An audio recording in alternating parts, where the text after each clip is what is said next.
Welcome to an online learning platform. Myself, Dr. Perry, MPT in Cardiopulmonary, Assistant Professor at Subhadrav Suresh Chandra Institute of Physiotherapy.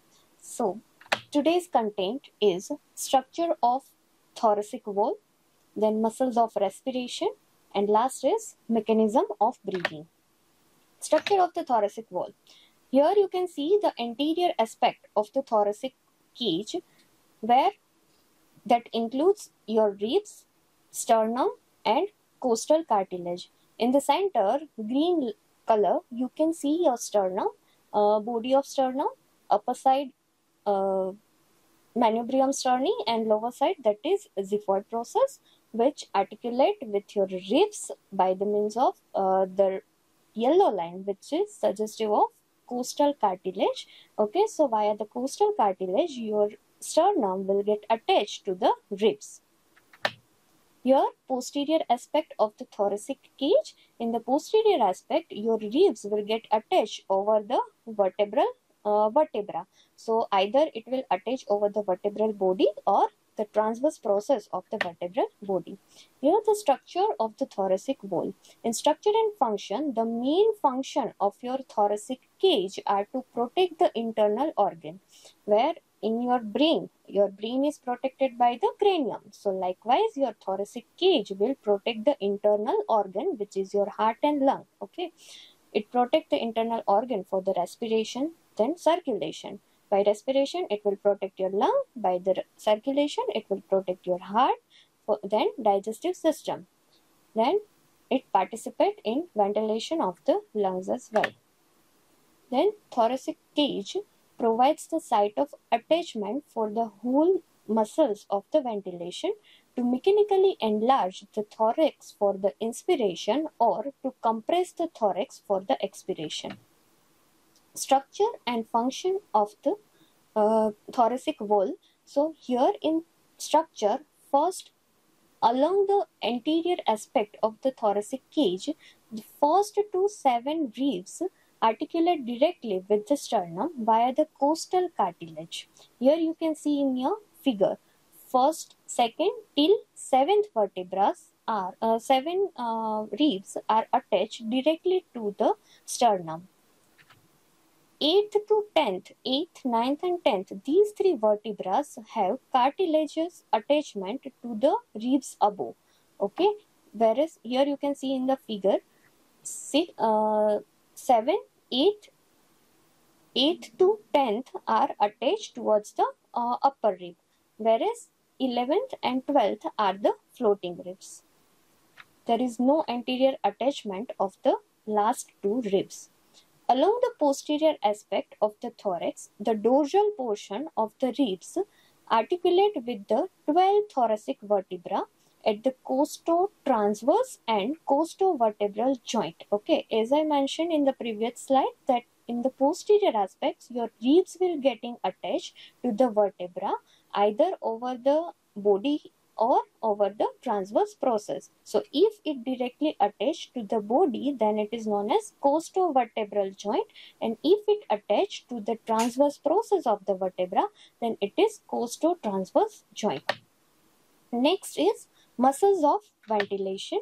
So here in figure you can see the inspiratory and expiratory muscles. So main inspiratory muscle is your diaphragm, where the normal or quiet expiration is relaxed. Okay, there is no muscle involvement in your expiration. In inspiration, the main muscle is diaphragm. Along with the diaphragm, in the forceful inspiration, your sternocleidomastoid, scalene and external intercostal muscles will also get into action. Then in expiration, mainly in forceful expiration, all your abdominal muscles will get involved. Inspiration, so here the primary muscles which will help into your quiet breathing, which is your diaphragm, scalene and parasternal muscle.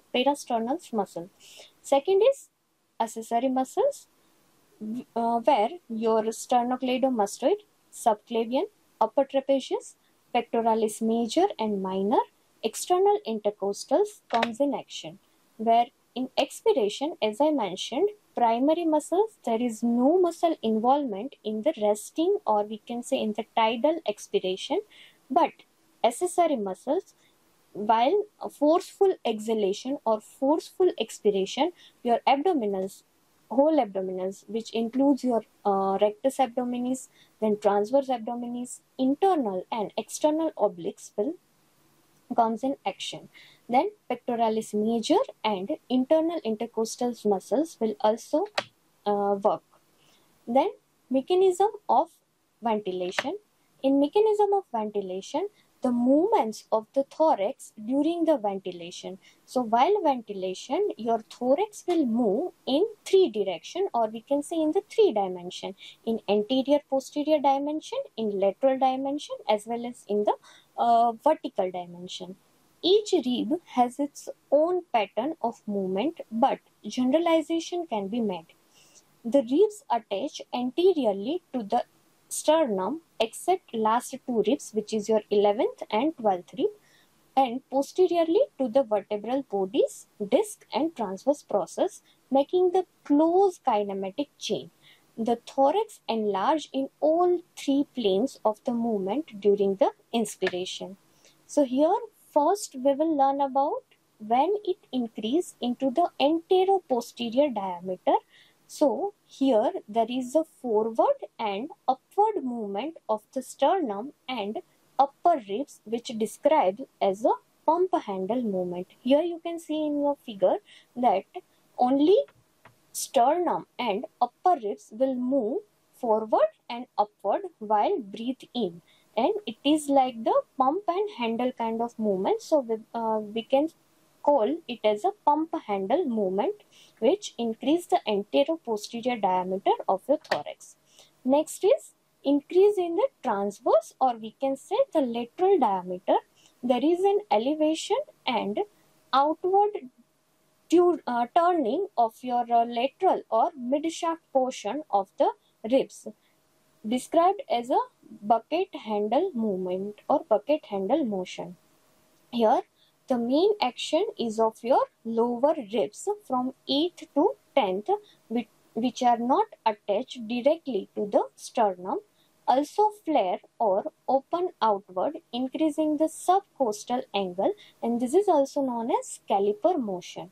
Here in figure you can see the handle of the bucket when you can compare it with the 8th to 10th ribs. So this movement is also known as bucket handle movement, which increase the lateral diameter of your thorax while breathing. Next is increase in the vertical diameter. The central tendon of the diaphragm extends as the muscle contracts. This is known as pistol action. At the end of the inspiration, muscle will get relaxed and it will recoil, causes the diaphragm to move superiorly and ribs return to their resting position. Here in the figure you can see the pistol movement, which is central tendon of diaphragm. Lower side there is a dome of diaphragm. While inspiration it goes downwards, and while exhalation your thoracic wall or thoracic cage will become smaller due to repositioning of your diaphragm. Here these all are the references where you can read. Thank you.